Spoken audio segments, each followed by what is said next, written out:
It was just past sunset when the private jet landed quietly on the outskirts of Manhattan. No press, no entourage, no announcements. Billionaire Richard Halden had grown tired of the noise, the endless meetings, and the empty congratulations.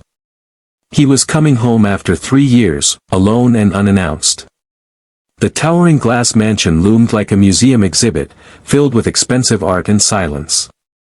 Richard stepped inside, loosening his tie, expecting nothing but cold marble and echoes.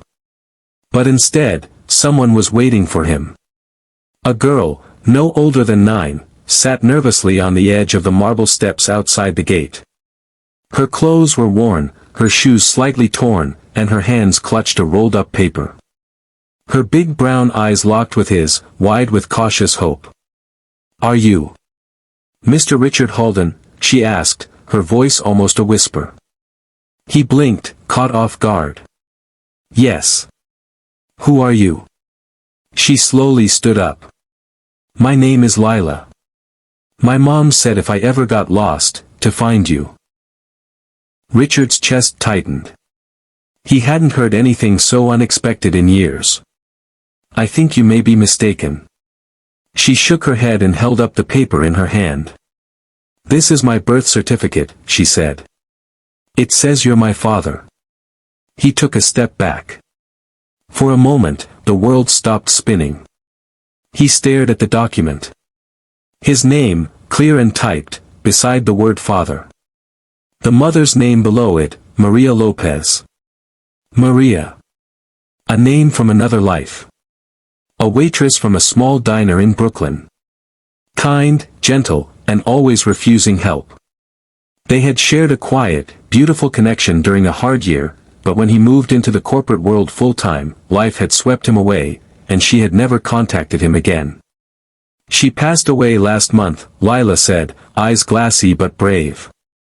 "Cancer." She tried to fight. "But when the doctors said she couldn't anymore, she gave me this.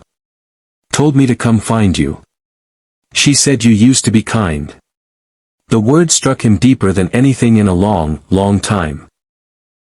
"Used to be kind." He motioned gently. "Come inside. You're freezing." Inside the vast mansion, the warmth of the fireplace flickered gently.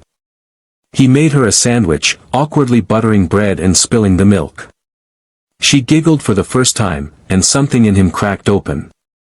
She told him stories of her mom, how she worked double shifts but still came home and sang lullabies.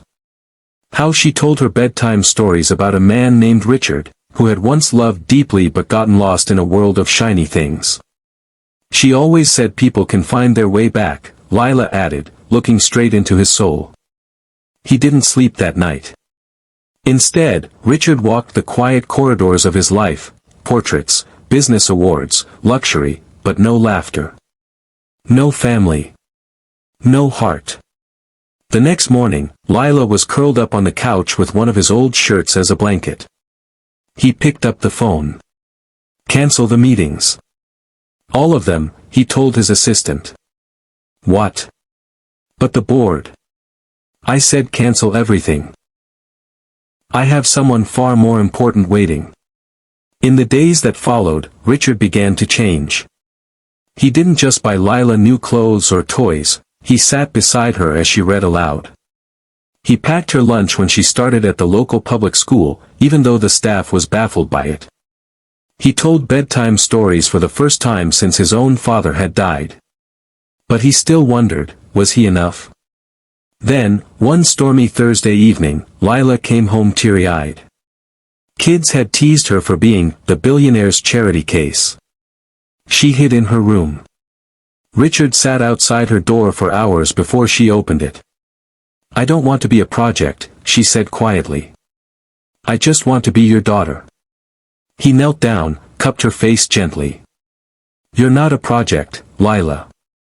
You're a miracle I didn't know I needed. And I'm sorry I wasn't there earlier. But I'm here now. For good." They cried together. That weekend, Richard did something no one expected. He held a press conference. Not to announce a merger or a new tech venture, but to introduce the world to his daughter.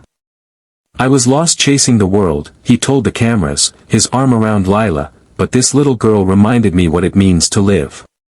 He announced the formation of the Maria Foundation, named after Lila's mother, which would provide education, housing, and medical support for single mothers and their children across the country. People were stunned. But the most remarkable part wasn't the billions pledged or the policy changes.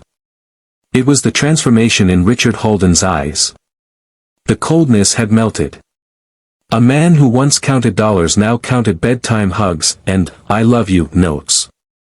A year later, on Lila's 10th birthday, she blew out the candles surrounded by friends, a small dog named Waffles, and the man she now called Dad, not because of a document, but because he'd earned it.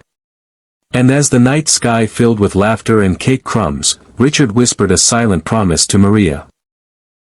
"I found my way back.